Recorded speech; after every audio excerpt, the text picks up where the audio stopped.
여러분 안녕하십니까? 헬로티비 뉴스입니다. 코로나19 신규 확진자가 이제 5만 명에 육박했습니다. 49,567명, 하루 사이에 10,000명이 넘게 또 폭증한 겁니다. 이 같은 확산세에 어린이와 청소년 신규 확진도 계속해서 늘어나고 있는데요. 코로나19 누적 확진자는 113만 명을 넘어섰는데 이 중 13%가량이 만 10세에서 19세 청소년입니다. 네, 그래도 어김없이 새학기는 다가옵니다. 교육부는 다음 달부터 정상 등교를 원칙으로 하겠다 밝혔는데요. 다만 학생 3% 이상이 확진되거나 격리자가 15%를 넘으면 원격 수업으로 전환하는 등 학교에서 탄력적으로 대응하도록 했습니다. 그런데 학교 자체적으로 확진자 조사를 실시하고 접촉자를 분류하고 또 검사를 안내해야 한다고 하는데요. 일각에서는 교사들이 수업 준비와 방역 관리를 같이 해야 하다 보니 업무가 과중된다는 목소리도 나오고 있습니다. 아이들의 안전 그리고 기본적인 학습권 어떻게 풀어야 할까요? 헬로티비 뉴스 시작합니다. 전북 지역의 코로나19 일일 확진자 수가 또다시 집계일의 최다를 기록했습니다. 전북 지역에서는 지난 8일 1,570명이 코로나19 확진 판정을 받았습니다. 임실군이 코로나19 확산세를 차단하기 위해 전 국민들을 대상으로 자가 검사를 추진하고 있습니다. 선제적 검사를 통해 확산을 예방하기로 해 관심을 모았습니다. 얼굴이나 신체를 합성하는 딥페이크 기술을 이용해 허위 성영상물을 제작하고 유포한 20대가 경찰에 붙잡혔습니다. A씨는 아동 성착취물이나 불법 촬영물 등 140여 점을 소지한 혐의를 받고 있습니다. 마스크 착용을 요구한 버스기사를 폭행한 30대가 경찰에 붙잡혔습니다. A씨는 정읍 시내를 달리는 버스 안에서 운전 중인 기사를 폭행한 혐의를 받고 있습니다.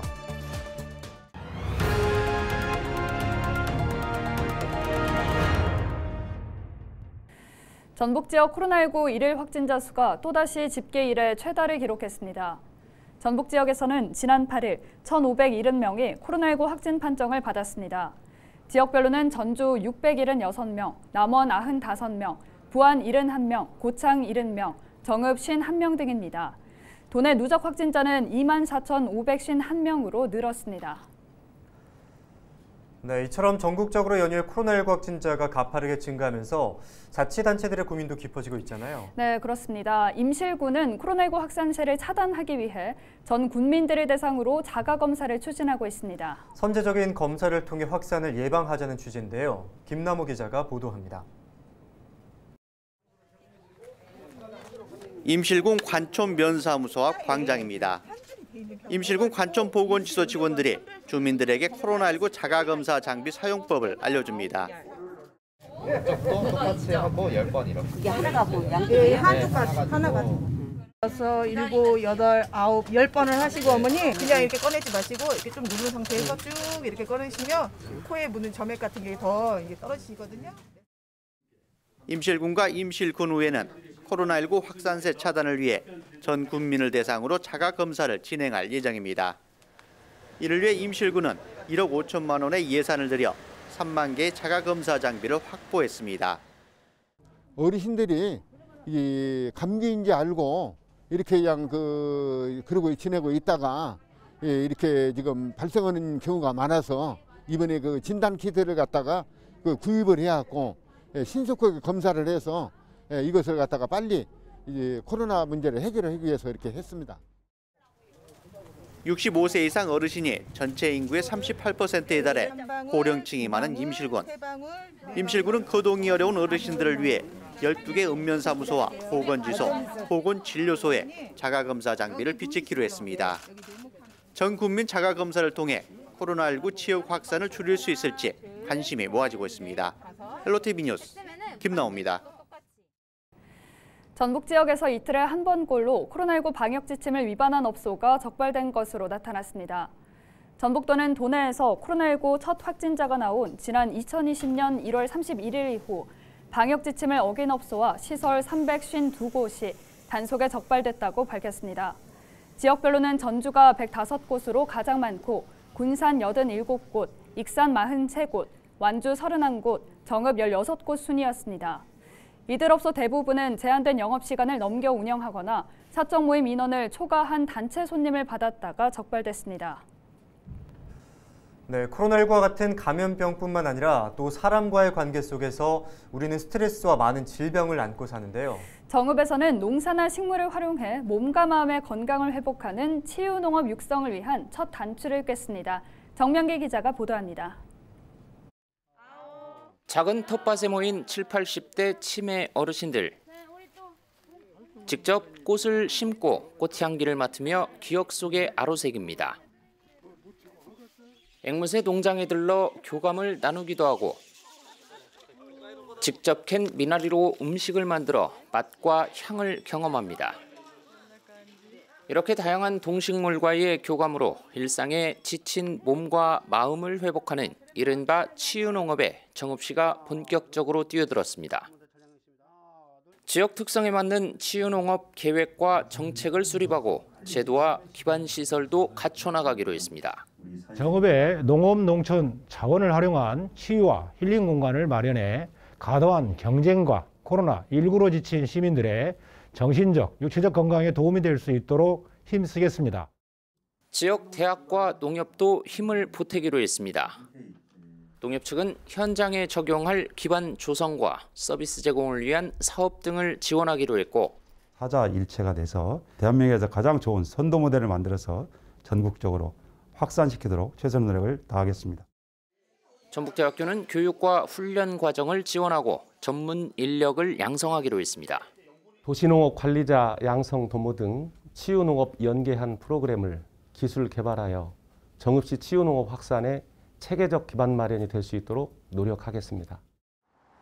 앞서 치유농업 육성과 지원을 위한 조례를 제정한 정읍시.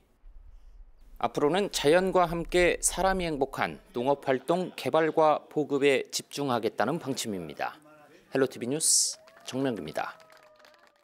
마스크 착용을 요구한 버스 기사를 폭행한 30대가 경찰에 붙잡혔습니다. 정읍경찰서는 특정 범죄 가중처벌 등에 관한 법률상 운전자 폭행 혐의로 38살 A씨를 조사 중이라고 밝혔습니다. A씨는 지난 8일 오전 10시 50분쯤 정읍 시내를 달리는 버스 안에서 운전 중인 기사를 폭행한 혐의를 받고 있습니다. 조사 결과 A씨는 마스크를 써달라는 버스기사와 승강이를 벌이다가 범행한 것으로 드러났습니다. 얼굴이나 신체를 합성하는 딥페이크 기술을 이용해 허위 성영상물을 제작하고 유포한 20대가 경찰에 붙잡혔습니다. 전북경찰청 사이버범죄수사대는 아동 청소년의 성보호에 관한 법률 위반 혐의로 20대 A씨를 9일 구속했습니다. A씨는 지난 2020년 2월부터 온라인을 통해 아동 성착취물이나 불법 촬영물 등 140여 점을 소지하고 시청한 혐의를 받고 있습니다. 또한 SNS 계정을 개설한 뒤 일반인의 얼굴을 합성한 허위 성영상물을 제작해 수십여 차례 유포한 혐의도 받고 있습니다.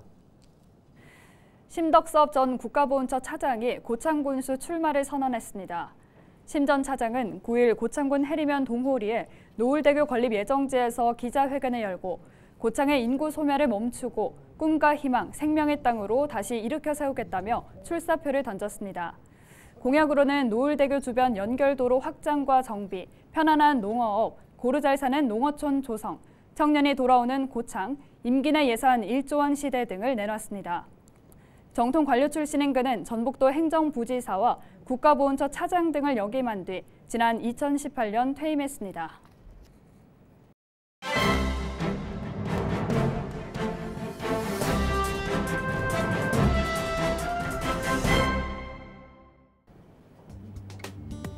신문브리핑 전북일보 기사입니다.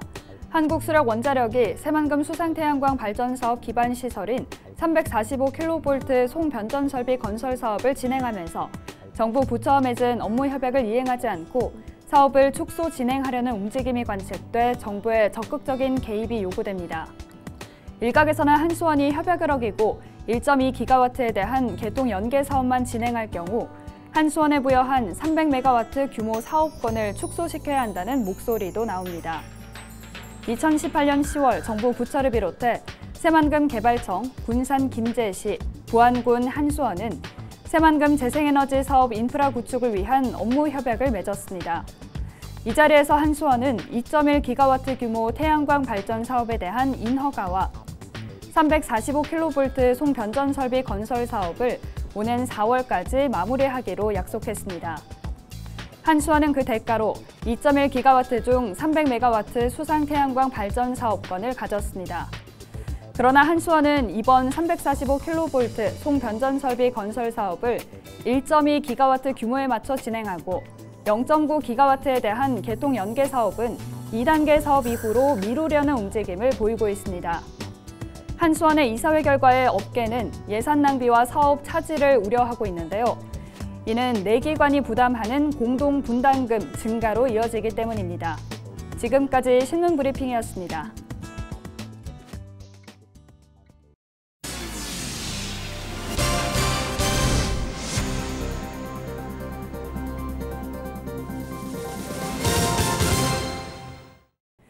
남원시 공무원에 대한 음주운전 처벌 기준이 대폭 강화됩니다. 남원시는 공직자 음주운전 제로화 목표를 달성하기 위해 음주운전 공무원에 대한 처벌을 이달부터 강화합니다. 공무원의 음주운전에 대해 강화된 처벌 기준은 징계 처분 강화와 승진 제한, 성과 연봉 감액 등입니다. 공직자로서 모범을 보여야 하는 만큼 음주운전 제로를 통해서 시민들에게 신뢰받는 공직사회를 만들어 나가겠습니다. 육군 35 보병사단은 오는 14일부터 18일까지 전북 전역에서 혹한기 훈련을 시행합니다. 35사단은 코로나19와 고병원성 조류 인플루엔자, AI 확산을 막기 위해 방역 수칙을 준수하면서 주민 피해가 없도록 훈련을 진행할 방침입니다. 35사단 관계자는 훈련 기간 도중 도내 주요 도로에서 다수의 훈련 병력과 차량과 장비 등이 이동하게 된다면서 지역 주민들의 협조를 당부했습니다. 이상으로 뉴스를 마칩니다. 함께해 주신 여러분 고맙습니다.